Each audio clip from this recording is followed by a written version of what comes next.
নমস্কার, Varma detail news চ্যানেলে আপনাদের সকলকে স্বাগত। এই ভাইয়ের কথাগুলো শুনুন, কি বলেছে। আপনারা যারা গাড়ি চালাচ্ছেন, গাড়িটা একটু দেখে চালান। দেখুন কত সচেতন, সমাজ সচেতন এই ব্যক্তি যিনি এটা লিখেছেন। ওর নাম হচ্ছে শম্ভু এডি। শম্ভু এডি লিখেছে।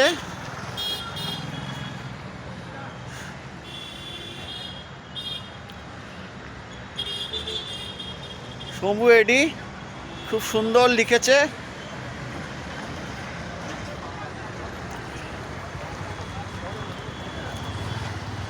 ফোন নাম্বার হচ্ছে 6290639557। ফোন নাম্বার হচ্ছে 6290639557। আপনারা সব Barma detail news channel subscribe করবেন, সকলকে বলে দেবেন। ধন্যবাদ।